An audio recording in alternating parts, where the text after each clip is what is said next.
ജാസ്മിന്റെ ഗബ്രിയുടെ love track അല്ലെങ്കിൽ friendship track അല്ലെങ്കിൽ കോംബോ ഇത് പൊളിച്ചെടുക്കാൻ വേണ്ടിയിട്ട് രതീഷ് പുറകെ നടക്കുന്നുണ്ട്. പക്ഷെ ജാസ്മിൻ പിണങ്ങി രതീഷ് പാട്ടും പാടി ഇപ്പൊ പുറകെ നടക്കുന്നുണ്ട്. ഏട്ടന്റെ പൊന്നുമോളെ രാരീരാരോ എന്നൊക്കെ പറഞ്ഞ് പുറകെ പോകുന്നുണ്ട്. അതിൻ്റെ ഇടയിൽ കൂടെ ബൗ ബൗ ബൗ ബൗ എന്ന് വിളിക്കുന്നുണ്ട്. ആരാ കിടന്ന് ഉറങ്ങുന്നത്? അപ്പൊ എല്ലാരും ജിൻഡോ ആയിരിക്കും, രതീഷ് ആയിരിക്കും. നോക്കുമ്പോ ശ്രീരേഖ. അപ്പൊ ഉടനെ തന്നെ റോക്കി. സർവാധികാരമുള്ളവരൊക്കെ ഇങ്ങനെ ഉറങ്ങുമോ? അപ്പൊ ശ്രീരേഖ, ഞാൻ ഉറങ്ങിയാൽ മാത്രം പ്രശ്നം. പിന്നെ ജിൻഡോ ഇപ്പോഴും സിജോയുടെ പുറകെ തന്നെയാണ്. എന്നെ ഫിസിക്കലി അസോൾട്ട് ചെയ്തു എന്നും പറഞ്ഞുകൊണ്ടാണ് നടക്കുന്നത്. ഇതെന്തായി തീരുന്ന ഒരു പിടിയുമില്ല. അപ്പൊ എല്ലാവർക്കും നമസ്കാരം. ഞാൻ നിങ്ങളുടെ സ്വന്തം രേവതി. വീഡിയോ ആദ്യമായിട്ട് ചാനൽ സബ്സ്ക്രൈബ് ചെയ്യണം, ലൈക്ക് ചെയ്യണം, കമന്റ് ചെയ്യണം. അപ്പോൾ നാളെ വീക്കെൻഡ് കഴിയുമ്പോൾ ഒരുപാട് കാര്യങ്ങളിൽ ചേഞ്ച് വരും. അത് ഞാൻ തുറന്നു പറയാം നിങ്ങളുടെ അടുത്ത്. കാരണം ഞാൻ നാളത്തേക്ക് വേണ്ടി വെയിറ്റ് ചെയ്തിരിക്കുന്ന ഒരുപാട് കണ്ടസ്റ്റൻസ് ഉണ്ട്. നാളെ എങ്ങനെയാണോ ലാലേട്ടൻ ഇവരുടെ മുന്നിൽ വന്ന് ഈ വീക്കെൻഡ് നടന്ന കാര്യങ്ങൾ പ്രസന്റ് ചെയ്യുന്നത്, ഓഡിയൻസ് ഉണ്ടെങ്കിൽ അവർ കൈയടിക്കുന്നുണ്ടോ ഇല്ലയോ? തമിഴ് ബിഗ് ബോസ് മൊത്തം അവര് മനസ്സിലാക്കിയത് കയ്യടി വെച്ചിട്ടാണ്. ഏറ്റവും കൂടുതൽ സപ്പോർട്ടുള്ള ആള് പേര് കമന്റ് സാർ പറയുമ്പോൾ തന്നെ ഇവര് കയ്യടിക്കും. അപ്പം കണ്ടസ്റ്റൻസിന് മനസ്സിലാവും ഇയാൾക്ക് സപ്പോർട്ട് ഉണ്ടെന്ന്. അതിനനുസരിച്ച് ഇവർ ഗെയിം ട്വിസ്റ്റ് ചെയ്യും. ഞാൻ പറഞ്ഞാൽ അതൊന്നും അധികം കൊടുക്കാതിരിക്കുന്നതാണ് നല്ലത്. കാര്യം പിന്നെ നെഗറ്റീവായവർ, അതായത് പുറത്ത് വേറെ രീതിയിൽ നെഗറ്റീവായി പോകുന്നവർ, അല്ലെങ്കിൽ നെഗറ്റീവായി വരണവരെങ്കിൽ ഗെയിം മോശമായി പോകുന്നവർക്ക് മാത്രം നല്ല രീതിയിലുള്ള ഹിന്റ് കൊടുക്കുക. വേറെ ഒന്നും കഴിഞ്ഞ സീസൺ 5 കണ്ടില്ലേ, എല്ലാവർക്കും അറിയാം. അവർക്കിനി അറിയാൻ പാടില്ലതായിട്ട് ഒന്നുമില്ല. പുറത്ത് നടക്കുന്ന സകല കാര്യങ്ങളും അവരറിഞ്ഞ്, അതുമാത്രമല്ല വൈൽഡ് കാർഡിൽ നിന്നും അവർ കുറേ കാര്യങ്ങൾ മനസ്സിലാക്കി പൂളിൽ പോയിട്ട്. അങ്ങനെ കുറേ സംഭവങ്ങൾ. അപ്പം ബിഗ് ബോസ് ഇപ്രാവശ്യം നല്ല സ്ട്രിക്റ്റ് ആണ് പല കാര്യങ്ങളിലും. അതിൻ്റെ ഇത് അവർ പറഞ്ഞിട്ടുണ്ടായിരുന്നു, ഇപ്രാവശ്യം കുറേ നിയമങ്ങൾ മാറ്റമുണ്ട് എന്നൊക്കെ പറഞ്ഞിട്ട്. അപ്പോൾ അങ്ങനത്തെ കുറച്ച് കാര്യങ്ങളിൽ ഭയങ്കര സ്ട്രിക്റ്റ് ആണ്. അപ്പോൾ അതുപോലെ തന്നെ ലാലേട്ടൻ ഇപ്പോൾ ഞാൻ പറഞ്ഞത് നെഗറ്റീവായിട്ട് ഭയങ്കരമായ നെഗറ്റീവ് നടക്കുന്നു, ഭയങ്കരമായ സൈബർ അറ്റാക്ക് അവർക്കെതിരെ നടക്കുന്നുണ്ടെങ്കിൽ തീർച്ചയായിട്ടും അവർക്കൊരു ഹിന്റ് കൊടുക്കണം. നിങ്ങൾ കളിക്കുന്നത് റോങ് വേയിലാണ്, നിങ്ങൾ നേരെ ഇതിൽ വരണം എന്നുള്ളത്. ഇപ്പോൾ സിജോയുടെ ജിൻഡോയുടെ അപ്പോൾ സിജോ ഇവിടെ ഇന്ന് കുറച്ചൊന്ന് നെഗറ്റീവായി. കാര്യം കുറച്ചൊരു ബുള്ളിങ് രീതിയിലേക്ക് പോയി, ഒരു ബോഡി ഷെയ്മിങ് രീതിയിലൊക്കെ പോയി. അത് ഒന്ന് പറഞ്ഞ് ക്ലിയർ. സിജോ കുറച്ചും കൂടെ ഒന്ന് കാമായിട്ടെങ്കിൽ രതീഷിനോട് ഇത്രമാത്രം ഓവർ ആവേണ്ട ആവശ്യമില്ല, കുറച്ചൊന്ന് കാമായി കഴിഞ്ഞാൽ നല്ല രീതിയിൽ പോകും. അതേപോലെ ജിൻഡോയോട് കുറച്ചൊന്ന് ബുദ്ധി ആലോചിക്കുക ജിൻഡോ. അങ്ങനത്തെ കുറേ കാര്യം. ഇപ്പൊ ശ്രീരേഖയോട് ഇത്രമാത്രം ഇമോഷണൽ ഗെയിമിലാവേണ്ട ആവശ്യമില്ല. ഇങ്ങനത്തെ കുറേ കാര്യങ്ങൾ. അതേപോലെ തന്നെ ഈ ജാസ്മിൻ ഗബ്രിയോട് നമുക്ക് ഫാൻസ് വേണമെങ്കിൽ ലവ് ട്രാക്ക് പിടിക്കണോ? അപ്പൊ ഇതൊക്കെ നമ്മൾ സൽമാനൊക്കെ പറയുന്ന കാര്യങ്ങൾ തന്നെയാണ്. അതിൽ വലിയതായിട്ട് ഇതില്ല, ക്ലൂ ഒന്നും കൊടുക്കില്ല. ഇപ്പൊ ആരാണ് ഏറ്റവും കൂടുതൽ സപ്പോർട്ട് പുറത്തുള്ളത്, അങ്ങനത്തെ ക്ലൂ ഒന്നും കൊടുക്കാൻ. പക്ഷെ ഇങ്ങനത്തെ കാര്യങ്ങൾ ചെറിയ ചെറിയ ഹിന്റുകൾ അവർക്ക് കൊടുക്കണം. അപ്പൊ എന്തായിരുന്നാലും പിന്നെ വേറൊരു കാര്യം ലാലേട്ടൻ എടുത്തു പറയേണ്ടത്, സേഫ് ഗെയിം കളിക്കുന്നവരടുത്ത് സേഫ് ഗെയിം കളി. അപ്പൊ ഇതുവരെ നല്ല രീതിയിൽ ഇപ്പൊ നെഗറ്റീവ് ആണെങ്കിലും പോസിറ്റീവ് ആണെങ്കിലും അവർ ഗെയിം കളിക്കുന്നുണ്ട്. നമ്മൾ അവരെ ഈ ക്രിട്ടിസൈസ് ചെയ്യുന്നുണ്ട് അല്ലെങ്കിൽ അവരെ നല്ലത് പറയുന്നുണ്ടെങ്കിൽ അവർ കളിക്കുന്നുണ്ട്. അതുകൊണ്ടാണ് പറയുന്നത്, അല്ലേ? ഇപ്പൊ സിജോ, ജിൻഡോ, രതീഷ് ഇവരെയൊക്കെ നമ്മൾ നല്ലതും പറയുന്നുണ്ട്, നന്നായിട്ട് കളിച്ച് അയ്യോ ഇയാൾ എന്തേ കാണി, അത് കളിക്കുന്നുണ്ടാണ്. അപ്പൊ ഇവരെല്ലാവരും ഈ ഗെയിമിൽ വേണം. ഇപ്പൊ ഈ ഒരു ആഴ്ചയിൽ നല്ല രീതിയിൽ കണ്ടന്റും ഗെയിമും അഭിപ്രായവും പേടിയില്ലാതെയും കളിച്ച കുറച്ച് ആൾക്കാരുടെ ഞാൻ പറയാം. രതീഷ്, സിജോ, റോക്കി, അതേപോലെ ജാസ്മിൻ, ഗബ്രി, പിന്നെ ശ്രീരേഖ. ഇപ്പൊ ശ്രീരേഖ ഒരു പകുതി എത്തിയപ്പോൾ പൊങ്ങി പോയി. നെഗറ്റീവ് ആണെങ്കിൽ കൂടി പുള്ളിക്കാരൻ സംസാരിക്കുന്നുണ്ടല്ലോ, നിലപാടുണ്ട്. അതേപോലെ തന്നെ ജിൻഡോ ഇപ്പൊ കളി തുടങ്ങിയിട്ടുണ്ട്. ഇന്നലെ റോക്കിയോട് പറയുന്നത് ഞാൻ കേട്ടിട്ടുണ്ടായിരുന്നു, എന്റെ മേലെ ആരും ചാടുന്നില്ലല്ലോ, എനിക്ക് കണ്ടന്റ് ഇല്ലല്ലോ എന്ന്. പുള്ളിക്കാരൻ അത്രയ്ക്ക് മണ്ടനൊന്നും അല്ല, അത്രയ്ക്ക് അങ്ങ് ഒന്നും അറിയാം. പക്ഷെ കുറച്ച് കത്താൻ ഒത്തിരി വൈകുന്നേ ഉള്ളൂ. പക്ഷേ പുള്ളിക്കാരൻ ഇവിടെ ഗെയിമൊക്കെ കളിക്കുന്നുണ്ട്. അല്ലെങ്കിൽ ഇങ്ങനെ ഒരു ദിവസം മൊത്തം സിജോയുടെ പുറകെ നടക്കത്തില്ല. അപ്പോൾ ജിൻഡോ, അപ്സര പറയുന്ന സ്ഥലത്ത് പറയുന്ന പോയിന്റ് ഉണ്ട്. യമുന വർത്താനം പറയുന്നുണ്ട്. അതേപോലെ ശരണ്യ വർത്താനം പറയുന്നുണ്ട്. ജാൻമണി ഒരു സ്റ്റാൻഡ് ഉണ്ട്. നോറ ഇപ്പോൾ ഇന്നലെ തൊട്ട് കുറച്ച് കാര്യങ്ങളൊക്കെ വർത്താനം പറയാനും സ്റ്റാൻഡ് എടുക്കാനും തുടങ്ങി. അതേപോലെ റസ്മിൻ ഓക്കെയാണ്, ശരിയായിക്കോളും. പിന്നെ അർജുന്റെ കാര്യം, അർജുൻ എന്ന് പറഞ്ഞാൽ കുറച്ച് കാം ആൻഡ് കമ്പോസ്ഡ് ആണ്. പക്ഷെ കാര്യങ്ങളൊക്കെ അറിയാം. പക്ഷെ കുറച്ച് കാര്യങ്ങളിലൊന്നും ക്യാപ്റ്റൻ എന്ന രീതിയിൽ ഇടപെടുന്നില്ല.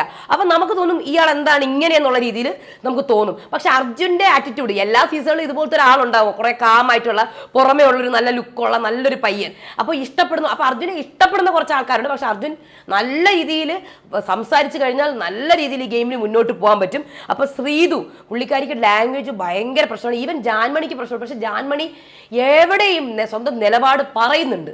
ശ്രീധുവിനെ വെച്ച് നോക്കുമ്പോൾ ജാൻമണി ഫാർ ബെറ്റർ ആയിട്ട് എനിക്ക് ഫീൽ ചെയ്യുന്നു. കാര്യം ജാൻമണി സ്വന്തം നിലപാട് പറയുന്നുണ്ട്, അഭിപ്രായമുണ്ട്. കഷ്ടപ്പെട്ടിട്ടാണെങ്കിലും പുള്ളിക്കാരി റിയാക്ട് ചെയ്യുന്നുണ്ട് എല്ലാത്തിനും. പിന്നെ നിഷാന, എനിക്ക് വളരെ വിഷമം തോന്നിയ ഒരു കണ്ടസ്റ്റൻ്റ് ആണ്. പുള്ളിക്കാരി തന്നെ ഇന്നലെ പറഞ്ഞു എനിക്ക് കളിക്കാൻ പറ്റുന്നില്ല, എനിക്ക് വിഷമമുണ്ട് കോമണറായിട്ട് വന്നതിൽ എന്ന്.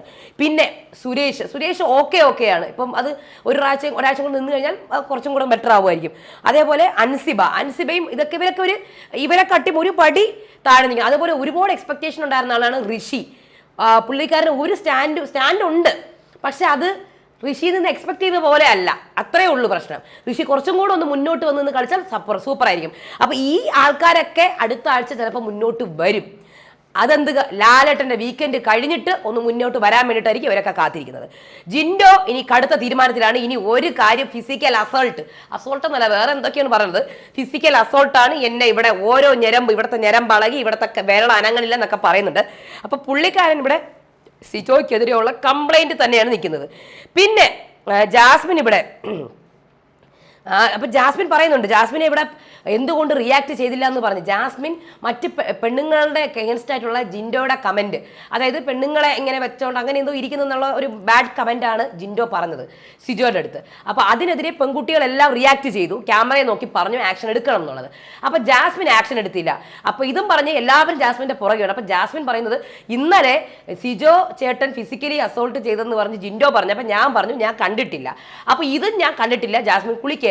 അപ്പൊ അതുകൊണ്ടാണ് ഞാൻ ഒരു ഇതെടുക്കാത്ത. പിന്നെ എന്തോ ആയിക്കൊണ്ട് പോട്ടെ എന്ന് വെച്ചിട്ട് ഞാൻ അങ്ങ് വിട്ടുകൊടുത്തതിന് എത്ര നാളെന്ന് പറഞ്ഞ് പുറകെ നടന്ന് പറഞ്ഞു കൊടുക്കും എന്നുള്ള രീതിയാണ് ജാസ്മിൻ്റെത്.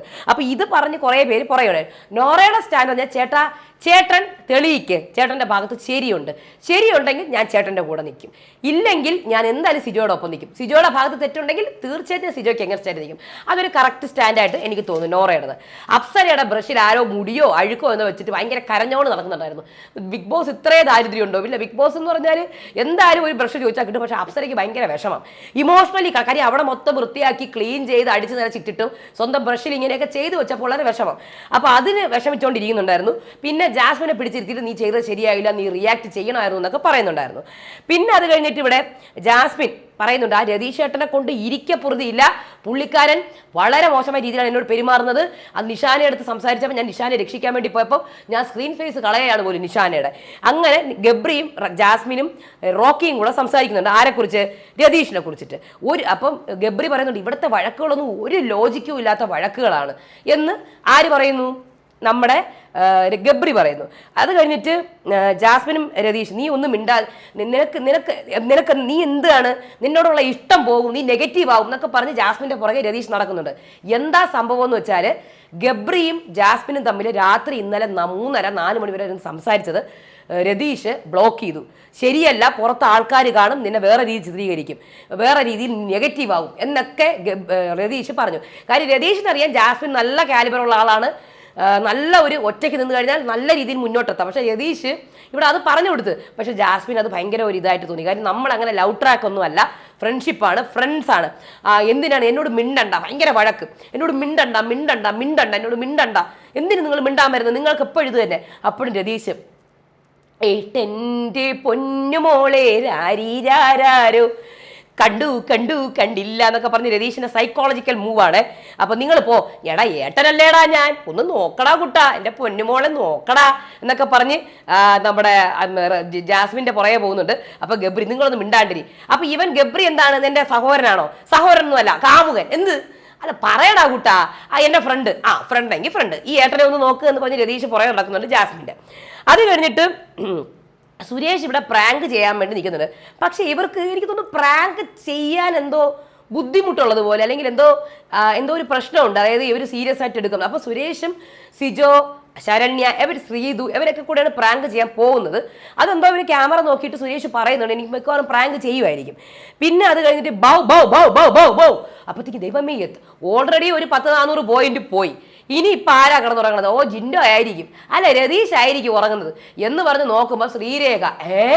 അപ്പോൾ റോക്കിയുടെ കമന്റ്, ഓ സർവാധികാരി കിടന്നുറങ്ങുകയാണല്ലോ, എന്ത് പറ്റി, ലക്ഷറി പോയിന്റ് ഒന്നും ഇപ്പൊ വേണ്ടേ, നമ്മളൊക്കെയാണ് കുറ്റക്കാർ. അപ്പൊ ശ്രീരേഖ, ഓ അല്ലെങ്കിൽ ഞാൻ ഉറങ്ങിയാൽ മാത്രമേ ഇവിടെ കുറ്റമുള്ളൂ, ബാക്കിയുള്ളവർക്കൊന്നും കുറ്റമില്ല. അപ്പൊ ജാസ്മിൻ, ഇങ്ങനെ ഉറങ്ങുന്നത് ശരിയല്ല കേട്ടാ, ഓ എനിക്കാണെങ്കിൽ ഉറക്കം വന്നിട്ട് കണ്ണടഞ്ഞു പോകുന്നു. അപ്പൊ റോക്കി, അതിന് നേരാവണ്ണ സമയത്ത് കിടന്ന് ഉറങ്ങണം, 2-3 മണി വരെ കൊല്ലിക്കൊണ്ടിരിക്കുകയല്ല വേണ്ടത്, പോ അവിടുന്ന് ഇത് പറഞ്ഞ് പോകുന്നുണ്ട്. അപ്പൊ ഇത്രയും കാര്യങ്ങളാണ് ഇന്ന് ലൈവിൽ നടന്നത്. പിന്നെ ഇന്ന് സുരേഷിന്റെ പ്രാങ്ക് ഉണ്ടാവും, ലാലേട്ടൻ വരും മിക്കവാറും, മറ്റേ ആ രാംദാസ് ആയിട്ട് വരും. പിന്നെ ഇന്ന് ടാസ്ക് നടക്കും, നമ്മുടെ എന്താണ് പവർ റൂമിലേക്കുള്ള ടാസ്ക് ആരായിരിക്കും പോകുന്നതെന്ന് കാണാം. പിന്നെ ഉള്ളത് ജിൻഡോയുടെ കംപ്ലൈന്റ്, അത് നെവർ എൻഡിങ് ആണ്, അത് ഇങ്ങനെ പറഞ്ഞുകൊണ്ട് കിടക്കുകയാണ്, അത് തീരുന്നറിയില്ല. അപ്പൊ ഇത്രയാണ് ലൈവ് അപ്ഡേറ്റ്. അടുത്ത വീഡിയോ ആയിട്ട് വരുന്നവരേക്കും ബൈ.